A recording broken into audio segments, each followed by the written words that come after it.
এবং আমরা যারা এখানে শিক্ষক মশাইরা আছি, আমরা আজকে এটা ভেবে আনন্দিত হচ্ছি যে এই বৃক্ষরোপণ অনুষ্ঠানটা এবং একজনের সম্মানে যে তার হাতে চারা গাছ তুলে দেওয়া এবং তার নামে গাছ বড় হয়ে ওঠা, এটা এই যে আইডিয়াটা, এটা একটা খুব সুন্দর একটা আইডিয়া।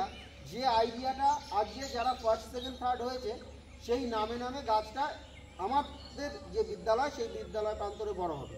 এবং এইটাও বলা হয়েছে যে এই গাছটাকে যদি আমরা কমিউনিটির মধ্যে গাড়ি এবং সেটা তার নামেই বড় হবে, অর্থাৎ যারা ভালো রেজাল্ট করেছে।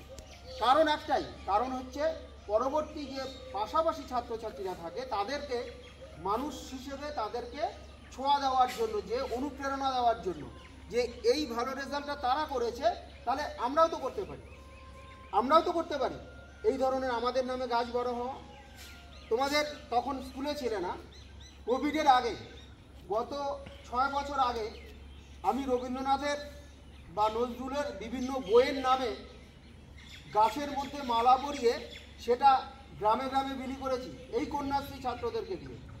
তো আমার এইটা ভেবেও আনন্দ লাগছে যে 7 বছর আগের আইডিয়া কে কেমনভাবে ভেবেছিল আমি জানি না, কিন্তু আজ সেটা সরকারিভাবে আমাদের কাছে এসেছে। তাহলে এটা হলো 2025 সাল, আমি সেটা করেছিলাম 2018 সালে। তো এটা ভেবে আমার আরও বেশি আনন্দ লাগছে যে এই ইনোভেটিভ আইডিয়াগুলো মাথার থেকে আমরা সবসময়, যারা প্রকৃতি নিয়ে ভাবি, শিক্ষা নিয়ে ভাবি, তারা সবসময় আমাদের মাথার থেকে আসে। তাই এইটাই হচ্ছে ছাত্র সম্মান, বড় সম্মান, যে তার নামে গাছটা বড় হচ্ছে। তোমার নাম মনে করো দীপিকা, ওর নাম সুমন, এই নামেই গাছটা বড় হবে কিন্তু।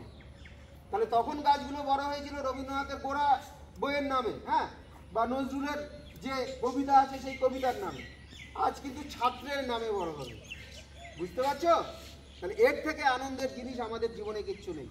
তাই পাতলাখাওয়া স্কুলের যে ছাত্রছাত্রী হিসেবে তোমাদেরকে অভিনন্দন যে তোমরা এই গাছগুলোকে রোপণ করলে এবং তোমাদের হাতে তুলে দেওয়া হবে। ঠিক আছে?